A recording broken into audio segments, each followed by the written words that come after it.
Vamos a abrir nuestra Biblia en Apocalipsis número 2. Cuando todos lo tengan me dicen amén. Me pueden escuchar bien, ¿verdad? Amén.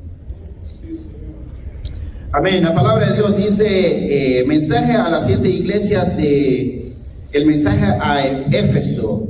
Escribe el ángel de la iglesia en Éfeso, el que tiene las 7 estrellas en su diestra, el que anda en medio de los 7 candeleros de oro, dice esto: yo conozco tus obras y tu arduo trabajo y paciencia, y que no puedes soportar a los malos, y has probado a los que dicen ser apóstoles y no lo son, y los has llamado mentirosos, y has sufrido, has tenido paciencia, y has trabajado arduamente por amor a mi nombre, y no has desmayado.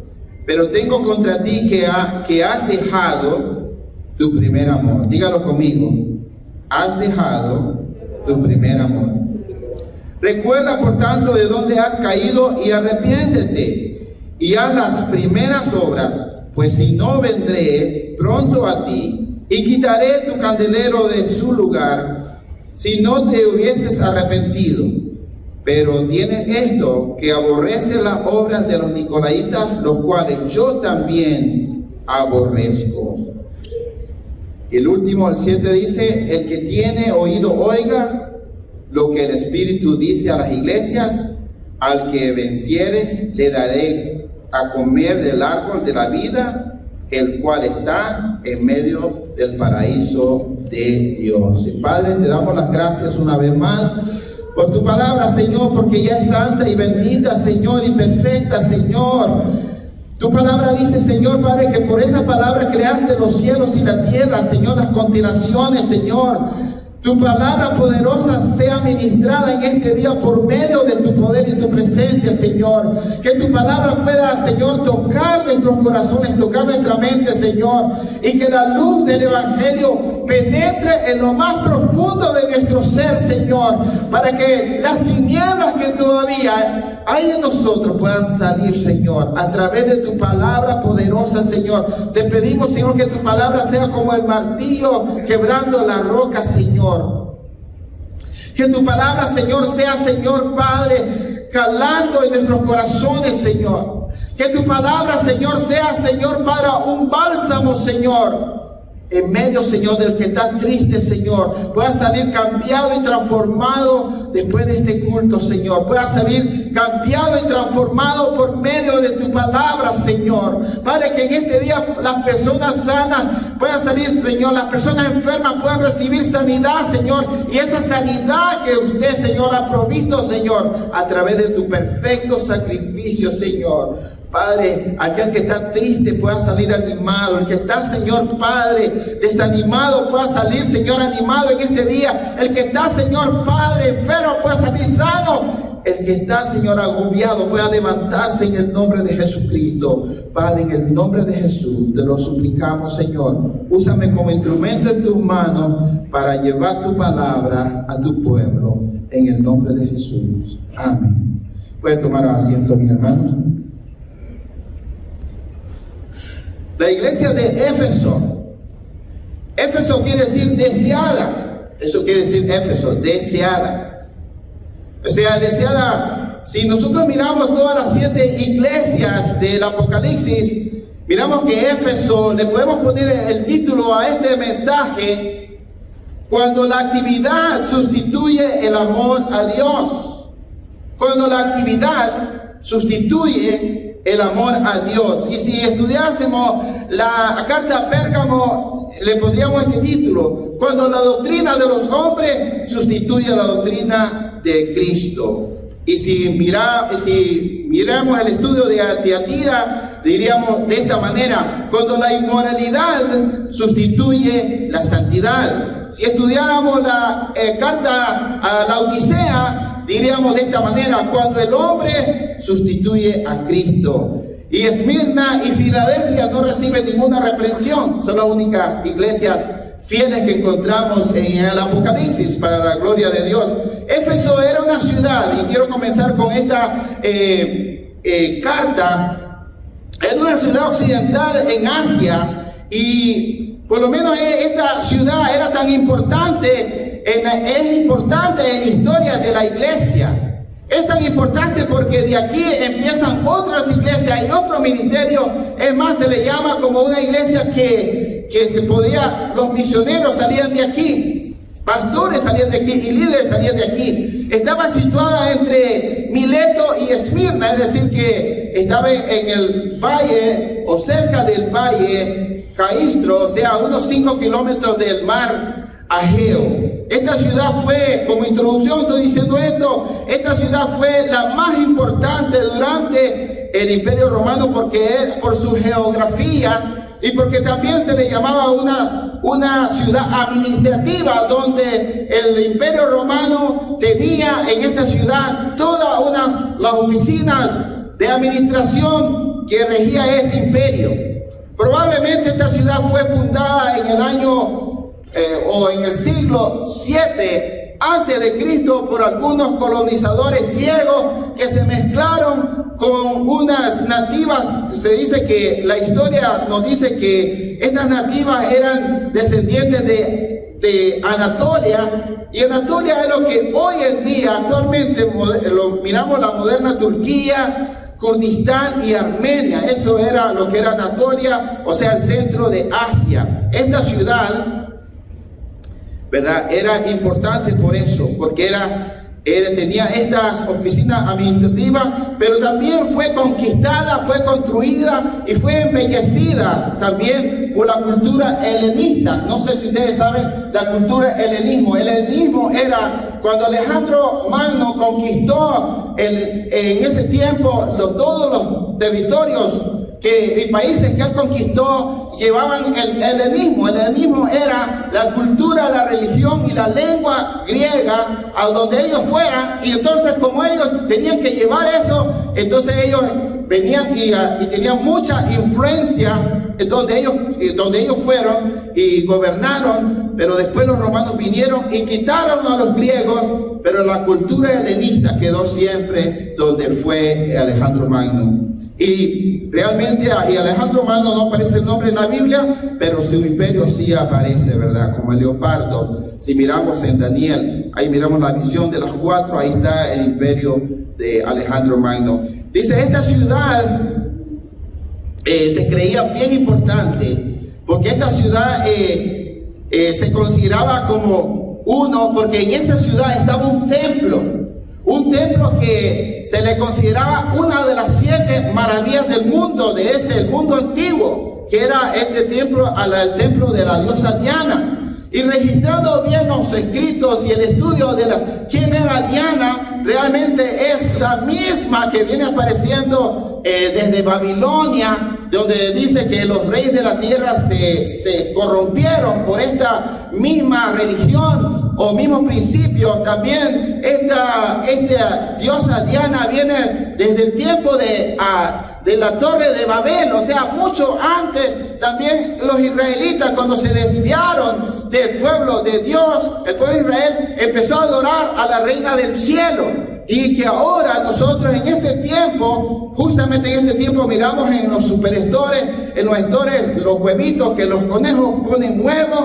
Esto es alusión a la diosa Istar, que ahora, o sea, en ese tiempo se le llamaba Diana, tiene muchos nombres, Diana, la diosa Istar, y Esther, y se le llama un montón de nombres. Los conejos, biológicamente ellos no pueden poner huevos, ¿verdad? Ellos son mamíferos, no pueden poner huevos. Así que toda esta diosa que en este templo se adoraba a esta diosa que tenía, este templo era tan inmenso que tenía 130 metros de largo por 67 metros de ancho y tenía 120 columnas en esta ciudad, de que estamos hablando de la ciudad de Éfeso. Por eso en Éfeso se jactaba por ser la guardiana del templo de Diana. Diana era el dios, uno de los dioses que tenían esta gente. Y era bien importante cómo quiero llegar a esto. Era impresionante la superstición que había en esta ciudad. O sea, habían magia. había florecido el ocultismo a la sombra de este templo, de esta diosa Diana. También se caracterizaba que la característica era que esta diosa Diana tenía bustos o senos alrededor de su cuerpo, o sea, tenía más de 2, 3, 4, 5, la pintaban de muchas maneras, o sea, representaba la diosa de la fertilidad. O sea, actualmente todavía Israel la adoraba y les ponía incienso a la reina del cielo, es la misma diosa Istar. Así que Pablo visitó a Éfeso 2 veces, una en su segundo viaje misionero y la otra en su tercer viaje misionero. Lo encontramos en Hechos 19, usted puede leer todo el capítulo, Hechos 18, 19 al 21 y Hechos 19 del 1 al 41. Encontramos que Pablo estuvo en Éfeso y estuvo en la ciudad porque en ella había una gran comunidad judía. Estuvo Pablo con Priscila, Aquila, Apolos, y estuvo con otros más, y estuvo visitándola como por 3 años. Pablo ahí fundó iglesias, ministerio, ahí le ayudaba a Priscila, Aquila, Apolos, Tíquico, Éprafas y Filemón, y muchos nuevos convertidos. Llevaba una obra muy extensa en Hierápolis y también Colosas, los colosenses, ¿verdad? Los tesalonicenses, ahí llevaba esa obra. O sea, de esa ciudad era como un lugar de entrenamiento, un lugar donde salían misioneros, salían pastores, salían líderes para otras ciudades. Se cree que en ese tiempo que Pablo estuvo en Éfeso, esos 3 años, se cree que ahí fueron donde se crearon o se fundaron las 7 iglesias del Apocalipsis. ¿Cuántos han escuchado de las 7 iglesias? La que muchos hemos escuchado de las 7 iglesias. Entonces en el versículo 19 de Hechos, ahí vamos a ir después, ahí donde Pablo visita a Éfeso y hay un gran avivamiento. Pero antes de pasar a ese lugar, usted sabe que esta carta la está escribiendo el apóstol Juan. ¿Usted sabe quién era el apóstol Juan? El apóstol Juan era el discípulo amado, el que escribió el libro de Juan, el que escribió primera y segunda, tercera de Juan. Por eso Juan llegó más lejos que Pedro, porque Juan llegó hasta tercera y Pedro solo llegó hasta segunda, solo escribió 2 cartas, ¿verdad? Así que Juan llegó más lejos, porque llegó hasta tercera, escribió tercera. Estoy diciendo algo que ustedes van a entender. Y ahora, Juan fue desterrado en la isla de Patmos. Ustedes lo saben bien, que ahí la iglesia pasaba después de la muerte de Jesús y la ascensión de Jesús, la iglesia pasó una persecución tremenda, terrible, que Juan fue desterrado en la iglesia en la isla de Patmos. Y la isla de Patmos supuestamente no había recursos como para vivir. Era una isla que de ahí no se podía escapar, una prisión para Juan. Y él recibe la revelación, el rema del Apocalipsis, Juan, y miramos que posiblemente haya sido, no dice la Biblia, pero los estudiosos y los manuscritos señalan que Juan pudo haber sido desterrado a esa isla, pudo haber sido por el emperador Nerón, pudo haber sido desterrado por Vespasiano o Domiciano, uno de esos 3 emperadores que fueron crueles con la iglesia, que persiguieron a la iglesia, que realmente, y fue la expansión del evangelio por esa persecución de la iglesia. Por eso se expandió más el evangelio, porque cuando más los perseguían, más se convertían al Señor. Gloria al Señor. ¿Están conmigo aquí? Estos emperadores eran sangrientos. Y entonces comenzamos aquí con estas palabras que dice, escribe, en el versículo 1 del capítulo 2 de Apocalipsis, dice, escribe al ángel de la iglesia de Éfeso, el que tiene las 7 estrellas en su diestra, o sea, en su mano, el que tiene las 7 iglesias en su mano, el que anda en medio de los 7 candeleros de oro, dice esto.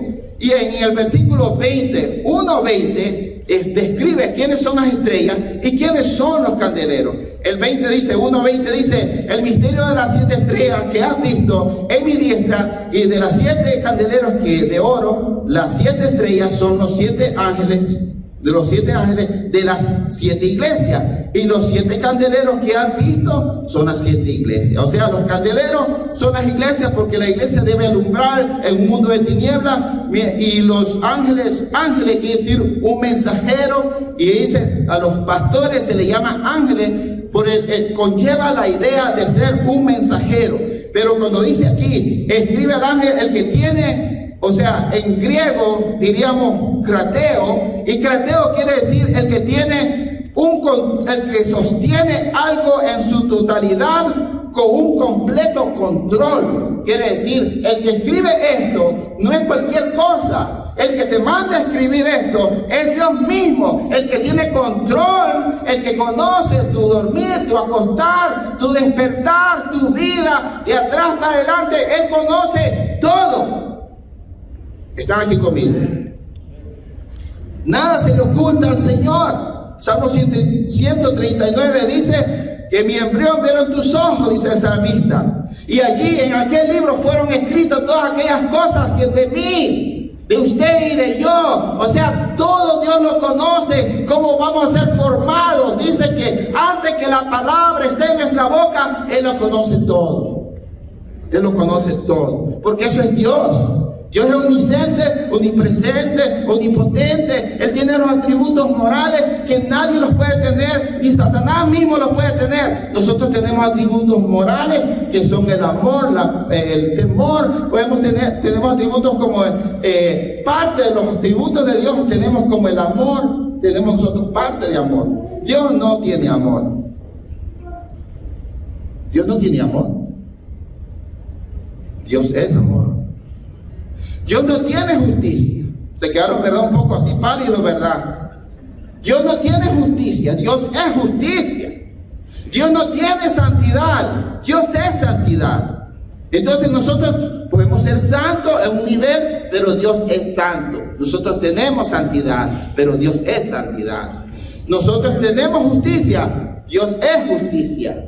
Amén. La diferencia en los atributos de Dios y los atributos y la parte de los atributos morales que nosotros tenemos, pero los atributos incomunicables, que son los atributos como que Él es omnisciente, omnipresente, omnipotente, Él solo los tiene, nadie los puede tener. Él conoce nuestros pensamientos, Él conoce todo, y este mismo Dios le está diciendo, lo más lindo, cuando empieza el Apocalipsis, Juan, que se acostaba en él, en el pecho del Señor Jesús, ahora lo ve en su ceniz, lo ve como un sol. Dice, el mismo Jesús que él había estado en la tierra, ahora lo ve, pero lo ve en su gloria, en su santidad. Y Juan cae como muerto, porque Él es un Dios santo. Amén. Cuando dice el texto, dice que terrible cosa es caer en manos de Dios, porque Dios es un Dios santo. Entonces Apocalipsis, cuando el activismo sustituye el amor a Dios.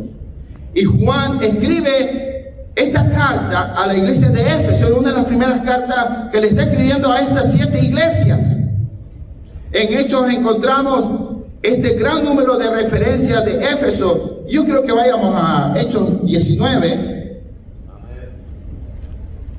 Miren lo que hacía esta iglesia. Usted se va a admirar, se va a quedar asombrado de lo que hacía esta iglesia.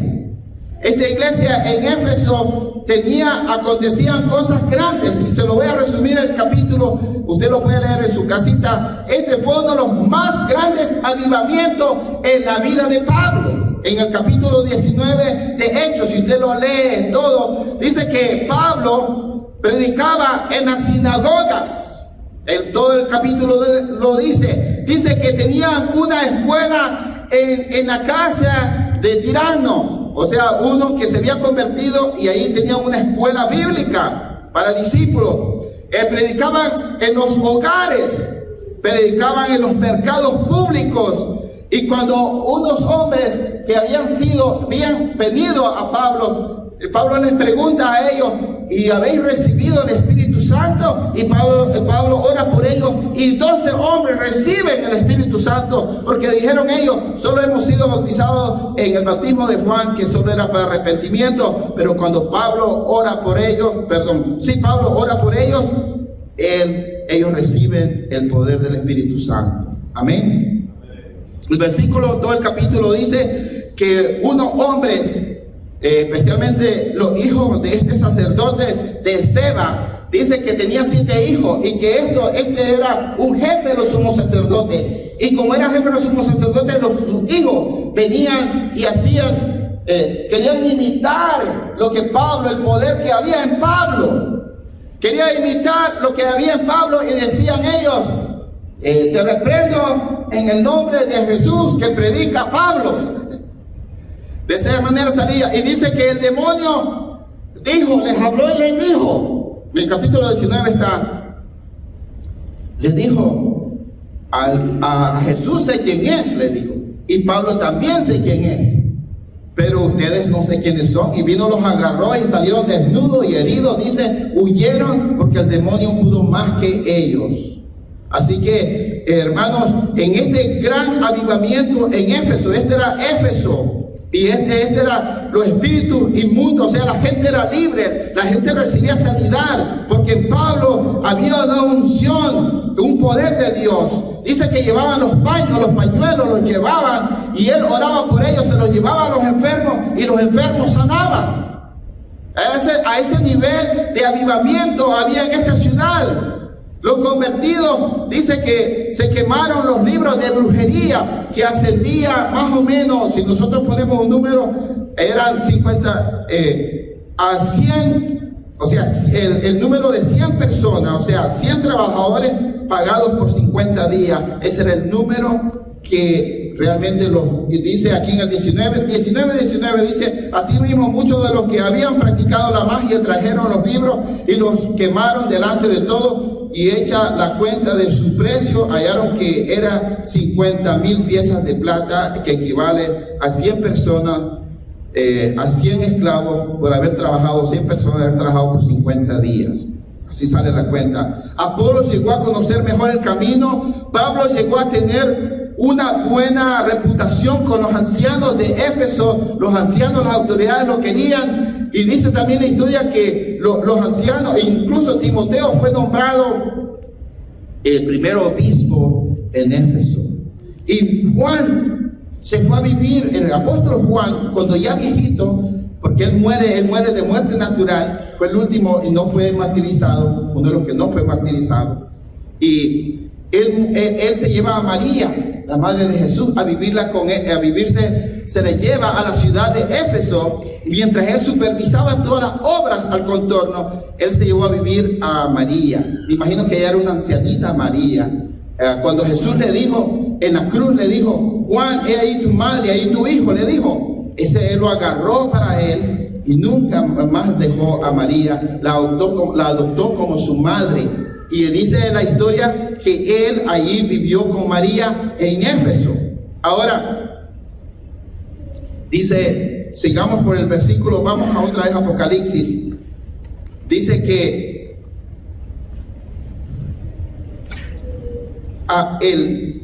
y dice el 2, yo conozco tus obras y tu arduo trabajo y paciencia, y que no puedes soportar a los malos, y has probado los que dicen ser apóstoles y no lo son, y los has llamado mentirosos. O sea, ellos trabajaban mucho. Esta iglesia era una iglesia que trabajaba arduamente, trabajaba duro, y Jesús mismo, Dios mismo reconoce el trabajo que la iglesia está haciendo. Ellos ofrendaban, ellos ayudaban a la viuda, ellos ayudaban a los huérfanos, y también en la predicación del evangelio. Era una gente que asistía a la iglesia, que venía a la iglesia, trabajaba duro, se esforzaba mucho. Y por eso dice, tu arduo trabajo, en el 2 dice, yo conozco tu obra. Para mí, todo yo lo conozco, no tienes que decirme nada a mí de ti, porque yo lo conozco todo, le está diciendo Jesucristo a la iglesia. También tenían una excelente doctrina, porque ponían a prueba a todos los falsos apóstoles. Dice el 2, dice que ellos ponían a prueba, eran como la iglesia de Berea, que la iglesia de Berea en Hechos 17, 10 dice que ellos miraban si lo que predicaban los apóstoles era realmente lo que decía en la Biblia. Era una iglesia que realmente examinaba, y como dice la palabra en 1 Juan 4, 1 al 3, dice, no creáis a todo espíritu. O sea, no podemos, tenemos que examinar, dice, examinarlo todo, dice, oírlo. Dice, primero dice, examinarlo todo. O sea, la palabra de Dios en 1 Tesalonicenses 5:21 dice, examinarlo todo.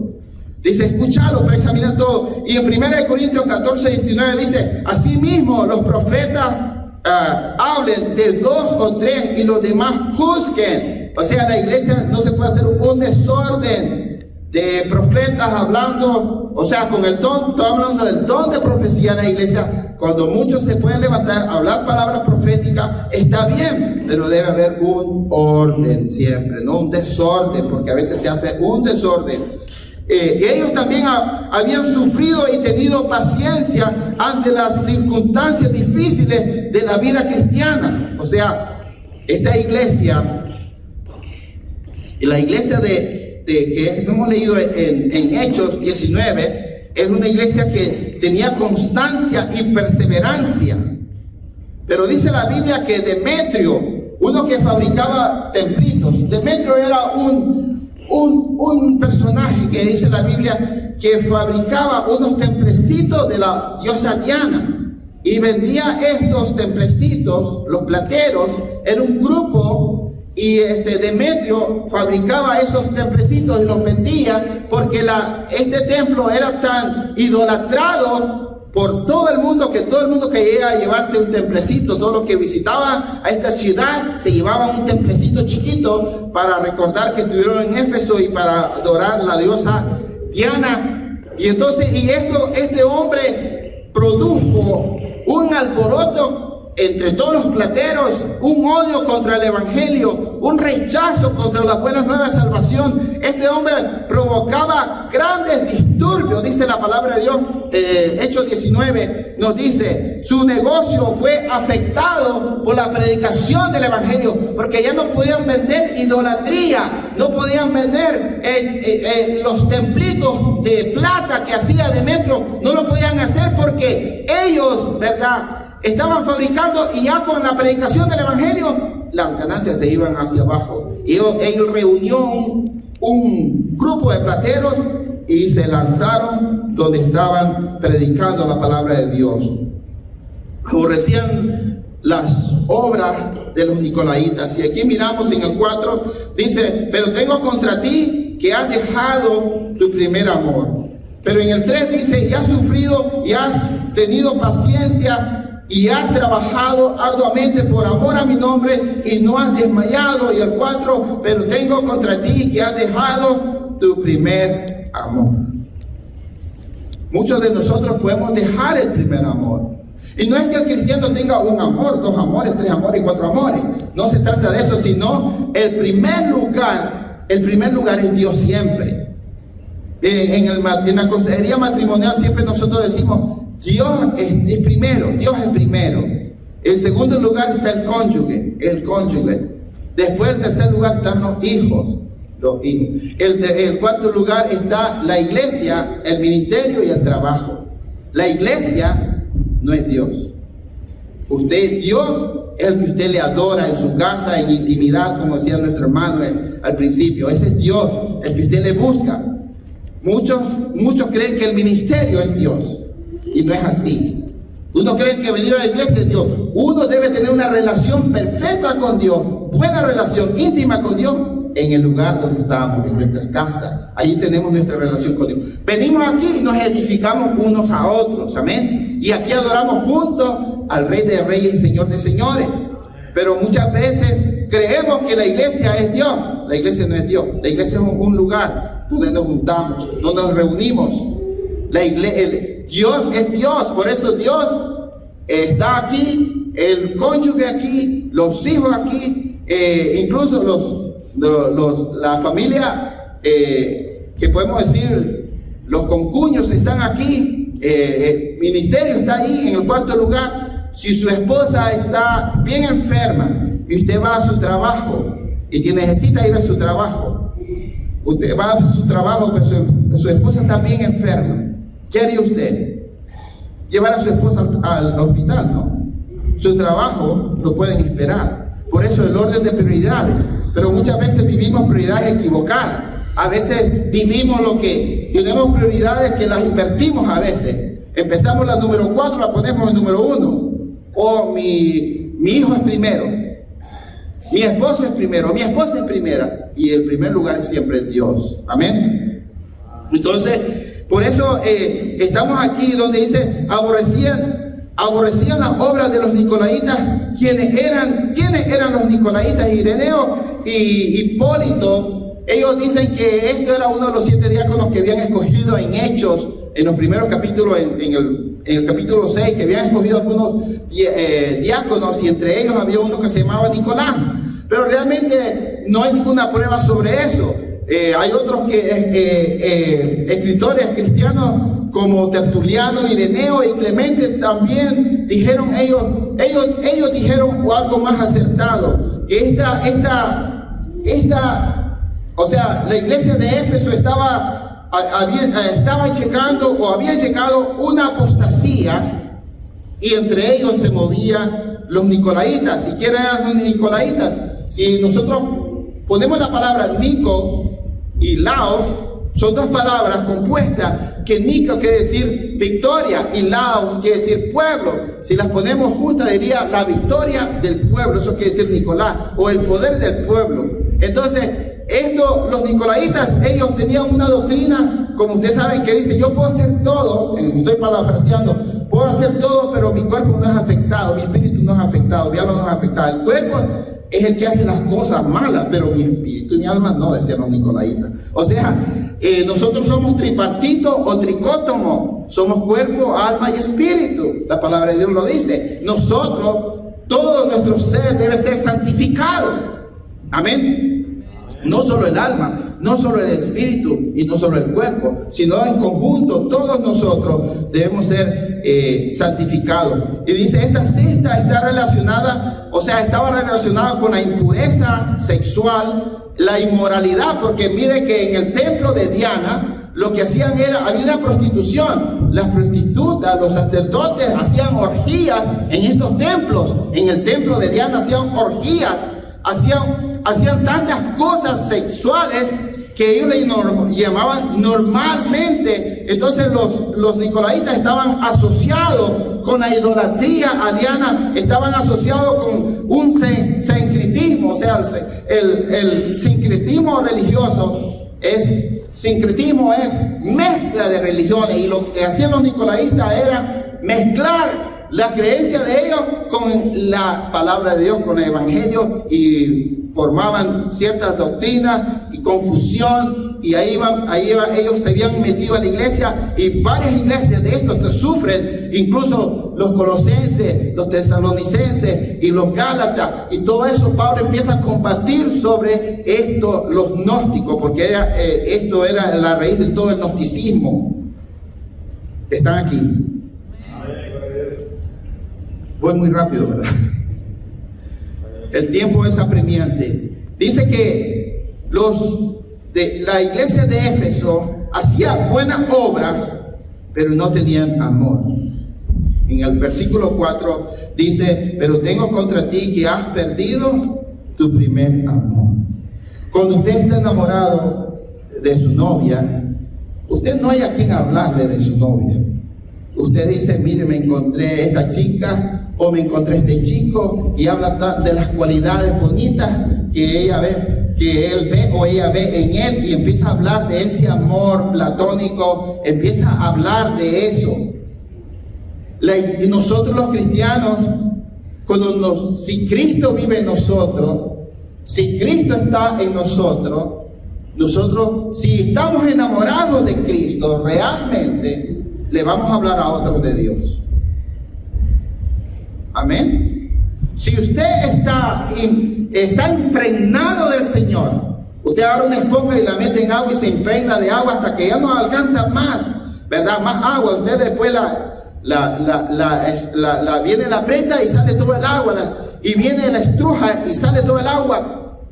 Cuando uno está en Cristo, está está uno lleno del Señor, está impregnado del Señor, le puede hablar a otros de Cristo, porque lo único que hay en uno es Cristo. La única esencia, el único perfume, la única razón de vivir y de existir es Cristo. Y la iglesia de Éfeso había perdido ese amor de predicar la palabra de Dios. Están aquí. Habían perdido su primer amor. ¿Se fija cómo se pierde el primer amor? Cuando ya no le predicamos a nadie. Es que ya no estamos enamorados del Señor. ¿Sí? Ya Él no es nuestra pasión. Él ya no es nuestra razón de vivir. Él ya no es el lugar número uno de nuestra vida. Él será otro lugar, pero ya no es el número uno. Y por lo tanto nosotros ya no predicamos el Evangelio. Y esto es lo que le estaba, mire cuánto, si nosotros leemos Hechos, todo el capítulo, yo se los animo que lo lean, todo el capítulo de Hechos 19, va a encontrar una iglesia poderosa en la iglesia de Éfeso. Pero encontramos ahora esta misma iglesia en el capítulo 2 de Apocalipsis, y el Señor le dice: pero tengo contra ti que has dejado tu primer amor. Qué triste, ¿no? O sea, era el activismo, o sea, sustituye el amor a Dios. Nos ocupamos tanto de las cosas seculares que perdemos el camino, perdemos el foco de donde estamos nosotros en el camino correcto. Y Mateo 22, 34, 40 dice: amarás al Señor tu Dios con toda tu alma, con toda tu fuerza, con toda tu mente, con todo nuestro ser. Esta iglesia tenía obras, pero no tenía ya fe. Esta iglesia trabajaba duro, pero ya no tenía esperanza, ya no tenía amor. Tenía una teología correcta, sabía el bien y el mal, pero no tenían amor.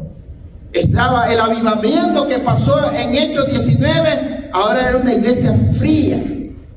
Aquí, por eso, Juan está escribiendo la carta de Éfeso. Existía la iglesia, buenas obras, pero no tenían amor. Se había disipado, se había enfriado la pasión. Antes era una iglesia renovada, ahora es una iglesia degenerada. Antes era una iglesia avivada y ahora es una iglesia apagada. Y Dios quiere encender la llama de ese amor en nuestras vidas. Este mensaje de Éfeso nos cae a nosotros en este tiempo donde nos podemos distraer tan fácilmente.